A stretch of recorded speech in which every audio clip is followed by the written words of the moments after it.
Parliament മാർച്ചിനിടെ ഉണ്ടായ ക്രൂരമായ police നടപടിക്ക് ശേഷവും വീര്യം ചോരാതെ കോക്രോച്ച് ജനതാ പാർട്ടി. ജന്തർ മന്ദറിൽ പ്രക്ഷോഭം തുടരുന്നു.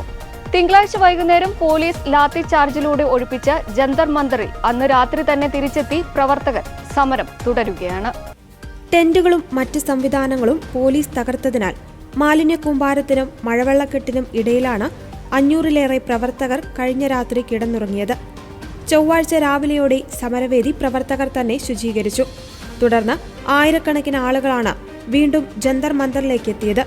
കൂടുതൽ പേർക്ക് പരിക്കേൽക്കുന്നത് ഒഴിവാക്കുവാൻ പാർലമെന്റ് മാർച്ച് തൽക്കാലം വേണ്ടെന്ന് വെക്കുന്നതായി CJP സ്ഥാപകൻ അഭിജിത് ദീപ്കെ അറിയിച്ചു.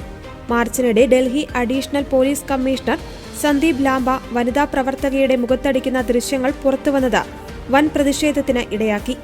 ട്രക്കിൽ വലിഞ്ഞുകയറി സോനം വാങ്ചുക്കിന്റെ ഭാര്യയുടെ മുടിയിൽ പിടിച്ചു വലിച്ചതും ഇതേ ഉദ്യോഗസ്ഥനാണെന്ന് അഭിജിത് ദീപ്കെ ആരോപിച്ചു.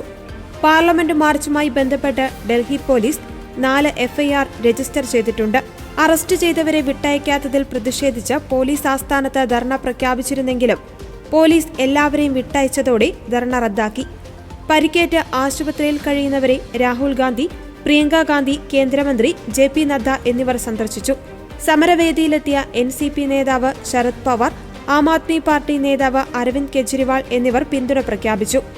കേരളത്തിൽ നിന്നുള്ള ഇടതുപക്ഷ MPമാർ ജന്തർ മന്ദറിലേക്ക് മാർച്ച് നടത്തിയപ്പോൾ ആസാദ് സമാജ് പാർട്ടി നേതാവ് ചന്ദ്രശേഖർ ആസാദ് പാർലമെന്റ് വളപ്പിലെ അംബേദ്കർ പ്രതിമയ്ക്ക് മുന്നിൽ ധർണയിരുന്നു.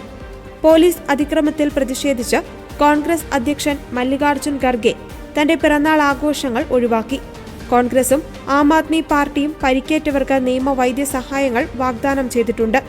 കോൺഗ്രസിന്റെ സേവാദൾ പ്രവർത്തകർ സമരപ്പന്തലിൽ ഭക്ഷണവും വെള്ളവും എത്തിച്ചു നൽകുന്നുണ്ട്.